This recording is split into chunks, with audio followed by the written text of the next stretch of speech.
आज जो है मैं इस वीडियो के माध्यम से आपको बताने जा रहा हूं कि क्या ग्रामीण डाक सेवक GDS permanent central government job है या नहीं है। पूरी तरह से एक्सप्लेन करेंगे। मैं खुद भी जीडीएस हूं और लंबे समय से जीडीएस बीपीएम पद पे कार्यरत हूं, तो आपको जो भी जानकारी दूंगा सही जानकारी दूंगा, सटीक जानकारी दूंगा। और मैं आपको ये बताने से पहले आपको एक चीज़ और भी बताने जा रहा हूँ कि अगर आपको किसी भी प्रकार का कोई हेल्प चाहिए तो आप जो है डिस्क्रिप्शन बॉक्स में है, आप उसे ज्वाइन कर लें। 10,000 प्लस जीडीएस उस ग्रुप में है। आपको जो है वो लोग मदद करेंगे। आप वहाँ पे जाके ज्वाइन करके अपना प्रश्न पूछ सकते हैं, एक दूसरे की हेल्प करते हैं उस ग्रुप में। अब देखिए, बात आया कि जीडीएस परमानेंट जॉब है, सेंट्रल गवर्नमेंट जॉब है या एक्स्ट्रा डिपार्टमेंटल है या एक्स्ट्रा डिपार्टमेंटल एजेंट कहलाते हैं, तो क्या है रियलिटी में, क्या है पूरी तरह से एक्सप्लेन करेंगे। तो आप लोग जो है चैनल को सब्सक्राइब करें और वीडियो के साथ बने रहें। देखिए, जब भी जीडीएस का नोटिफिकेशन आता है उसमें जो है एक चीज़ का जरूर चर्चा रहता है कि जीडीएस जो है पूरी तरह से कंडक्ट एंड एंगेजमेंट रूल 2020 जो है जीडीएस पे लागू होगा। और यही रूल जो है पूरी तरह से क्लियरफाई कर देता है कि जीडीएस जो है सेंट्रल गवर्नमेंट जॉब है या नहीं है, या परमानेंट जॉब है या नहीं है, या क्या है जीडीएस एक्चुअली में है क्या, पूरी तरह से ये क्लियर कर देता है। अब देखिए यहाँ पे क्या है, इसी के जो कंडक्ट एंड एंगेजमेंट रूल 2020 है उसी में जो है पूरी तरह से क्लियरफाई कर रखा है।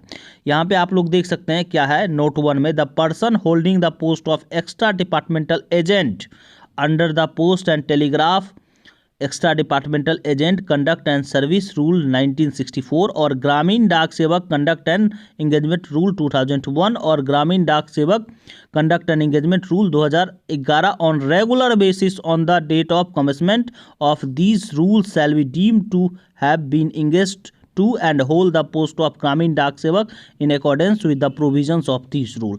वैसे भाई लोग जो ग्रामीण डाक सेवक पोस्ट को होल्ड किए, मतलब पदस्थ हो गए हैं, ग्रामीण डाक सेवक के पद पे आसीन हो गए हैं, तो उन्हें जो है इस प्रोविज़न, ये जो निम्न प्रोविज़न दिया गया है, रूल दिया गया है, उनके ऊपर जो है अप्लीकेबल हो जाएगा।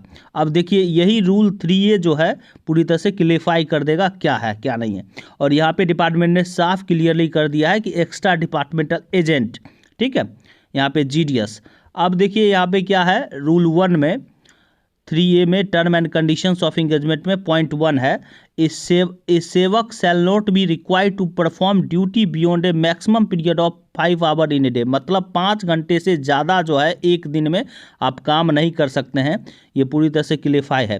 उसके बाद सेकेंड नंबर जो है, a sevak shall not be retained beyond 65 year of age. आपको पता होगा कि जीडीएस में जो है 65 साल तक आप जॉब कर सकते हैं। 65 साल से ज़्यादा अगर आपकी उम्र हो जाती है तो आप जॉब नहीं कर सकते।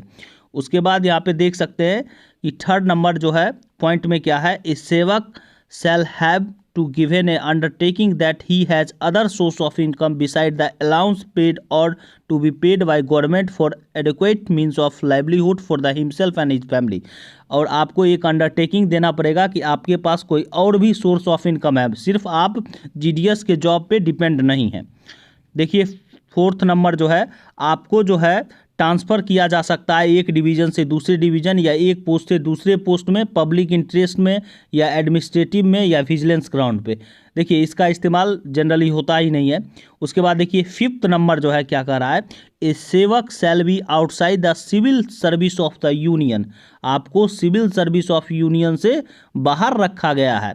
और सिक्स्थ नंबर जो है पूरी तरह से क्लियर कर दिया है, a sevak shall not claim to be at par with the central government employ. आप केंद्रीय कर्मचारी के तरह जो है दावा नहीं कर सकते हैं। मतलब GDS is not a central government employ, ठीक है। अब देखिए एक्चुअली में आखिर है क्या जीडीएस, हम आपको बताने जा रहे हैं। जीडीएस जो है वो extra departmental central government employ आप लोग कह सकते हैं।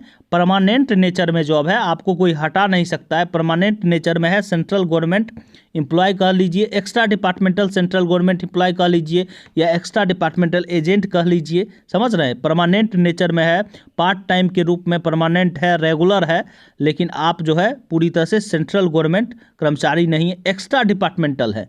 Extra departmental central government employ आप कह सकते हैं, या एक्स्ट्रा डिपार्टमेंटल एजेंट है। ये तो पूरी तरह से क्लियर हो गया।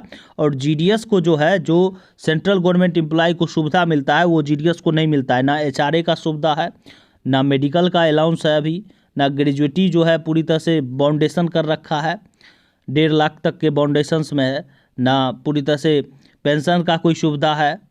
तो ये रियलिटी है, सच्चाई है। SBDS के नाम पे 300 रुपया कटौती होता है, बहुत सारा सुविधा है ना। मेडिकल लीव जो है GDS को है, वो भी लीव है, तो आप जो है लीव विदाउट अलाउंस है। तो ये रियलिटी है। देखिए मेरे साथ बने रहिएगा तो सब कुछ जो है आपको पता चल जाएगा। आपको मैंने क्लियर कर दिया कि GDS is not a permanent central government employ. GDS जो है एक permanent extra departmental central government employ है, या आप लोग एक्स्ट्रा डिपार्टमेंटल एजेंट कह लीजिए, या पार्ट टाइम के रूप में परमानेंट जॉब कह लीजिए। परमानेंट नेचर में GDS का जॉब होता है। 65 साल तक जब तक आपकी उम्र हो जाती है तब तक आप जॉब कर सकते हैं GDS में। तो थैंक यू।